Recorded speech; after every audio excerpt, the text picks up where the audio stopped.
Ստալինի ժամանակները հիշող եւ ներկայի հետ համեմատականներ անցկացնող Նարեկ Կարապետյանը հավանաբար հիշողության որոշակի տատանումներ է ունենում։ Այդ պատճառով հիշեցնենք նրան, որ նորանկախ Հայաստանի պատմության մեջ ժողովրդի շրջանում որպես Ստալինի ժամանակներ բնորոշվում են 1998-ից մինչև 2018 թվականները։ Եվ այս ընթացքում իր հայրը Կարեն Կարապետյանը եղել է այդ ժամանակների իշխող ուժը հանդիսացող ՀՀԿ խմբակցության ղեկավար, եղել է Սերժ Սարգսյանի աշխատակազմի ղեկավար։ Հիշեցնենք, որ օրերս ուժեղ Հայաստան կուսակցության խորհրդի անդամ Նարեկ Կարապետյանը հարցազրույց է տվել օտարերկրացի բլոգեր Մարիո Նավֆալին եւ պատմել իր հորեղբոր ԱԱԾ մեկուսարանում գտնվելու մասին ու նշել, որ այնտեղ ամեն ինչ կարծես Իոսիֆ Ստալինի ժամանակներից լինի։ Նարեկ Կարապետյանին թերևս հիշեցնենք Ստալինի ժամանակներ հիշեցնող ամենացավալի դրվագներից մեկը 2008 թվականի մարտի 1-ի արյունալի իրադարձություններն էին, երբ հարձակվեցին Ազատության հրապարակում վրաններում քնած խաղաղ ցուցարարների վրա։ Ծեծուջարդով նրանց դուրս բերեցին տարածքից, իսկ նույն օրը երեկոյան Միասնիկյանի արձանի մոտ կրակ բացեցին ցուցարարների վրա,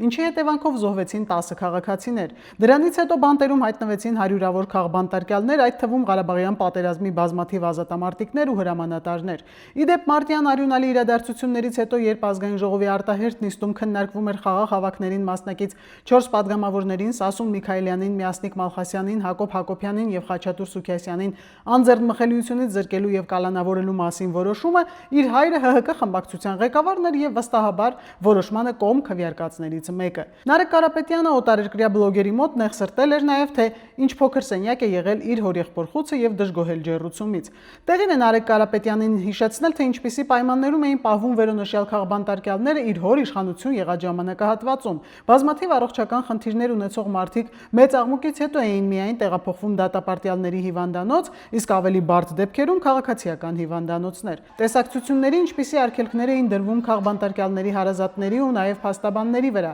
եւ հարյուրներով կարելի է թվարկել բոլոր այն զազրելի արարքները, որոնք տեղի են ունեցել այս ժամանակահատվածում։ Նարեկ Կարապետյանը, որը խիստ վրդովվել էր օրերս մետրոյում վարչապետի ու մի կնոջ միջև տեղի ունեցած միջադեպից, ու դեռ մի բան էլ գրել էր, թե ինչպես կարելի է հայ մայրիկի հետ տղայի ներկայությամբ մատ թափ տալով խոսել, սույն վրդովված պարոնին տեղեկացնենք, որ միջադեպից հետո վարչապետը մի քանի անգամ ներողություն է խնդրել այդ կնոջից եւ հրավիրել կառավարություն։ Մինչդեռ տնտեսական բարեփոխումների մասին ճամարտակող ձևիստին չենք կարող չհիշեցնել իր հայրիկի հետ կապված մի միջադեպ։ Տարիներ առաջ, երբ Կարեն Կարապետյանը Սերժ Սարգսյանի աշխատակազմի ղեկավարն էր, մի խումբ Նայիրիտի աշխատակիցներ գնացել էին նախագահական նստավայրի մոտ եւ պահանջում էին իրենց 3 ամսվա աշխատավարձի պարտքը եւ պահանջում վերագործարկել Նայիրիտը։ Կարեն Կարապետյանը դուրս է եկել նախագահական նստավայրի առջև հավաքված ցուցարարների մոտ, նրանց դժգոհությունները լսելու եւ հարցերին պատասխանելու համար։ Սակայն երբ վրդովված ցուցարարներից մեկը բարձրաձայնել է «Դուք ուտում եք մեր փողերը», Սերժ Սարգսյանի աշխատակազմի ղեկավարը բորբոքված պատասխանել է. «Ես փող չեմ ուտում, բերում եմ, քո նման համբալներին եմ կերակրում»։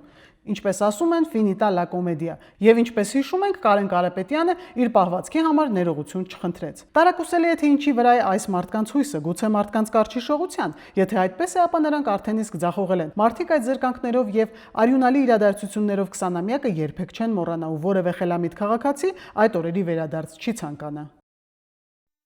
Հավանիր տեսանյութը եւ բաժանորդագրվիր նորությունները բաց չթողնելու համար։